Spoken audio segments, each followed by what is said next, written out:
I sang 4 songs to my best friend while she died. The last one she asked for herself. When I was 9, my mom collapsed in the kitchen and I sang her the ABCs while we waited for the ambulance because I didn't know what else to do. She lived, but something locked into place in my brain that day. Whenever someone around me is scared or hurting, I sing. Not on purpose. Not because I think it helps. It just comes out of me like breathing. A kid fell off the monkey bars in 4th grade and broke his arm, and I started singing Twinkle Twinkle Little Star while the teacher called the nurse. Everyone stared at me like I was insane. In middle school, my friend Britt had a seizure during lunch, and while everyone was screaming, I knelt next to her and sang, "You are my sunshine," until the paramedics came. The counselor called my mom and said, "Your daughter has an unusual stress response." My mom said, "I know. She's been like this since she was 9. By high school, it was a problem." My boyfriend Arlo had a panic attack in his car, and I started singing Can't Help Falling in Love, and he told me to get out. He said I was mocking him. I wasn't. I literally could not stop. He broke up with me the next day and told everyone I was unhinged. My best friend Sable was the only person who never flinched. We met freshman year when she sat next to me in biology, and I was humming during a dissection because the formaldehyde was making me anxious. She leaned over and said, "Nice pitch. Want to be friends?" Sable thought my singing was hilarious. She'd fake being scared just to see what song would come out. One time she pretended to choke on a grape, and I started singing Bohemian Rhapsody, and she laughed so hard, she actually did start choking. She was the only person who made me feel like the weird broken part of me was worth keeping. Junior year, Sable got diagnosed, leukemia. She started chemo 2 weeks later, and I drove her to every appointment. The first session, she was shaking in the passenger seat, staring at the hospital like it was a prison. My mouth opened, and I started singing Dancing Queen. She looked at me with tears running down her face and said, "Abba?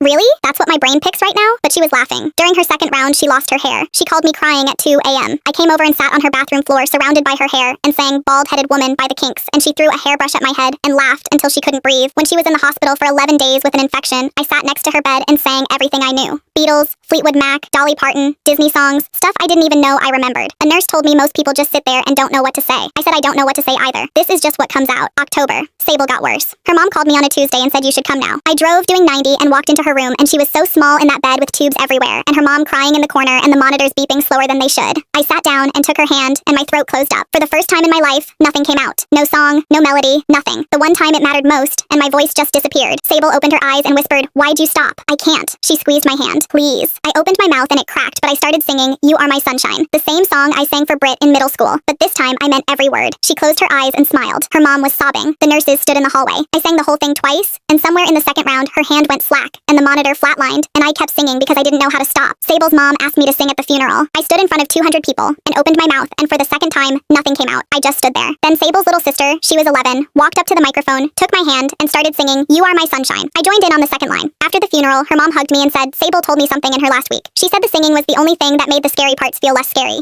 She said you were the only person who never treated her like she was dying. You just sang like everything was going to be okay, and that was enough."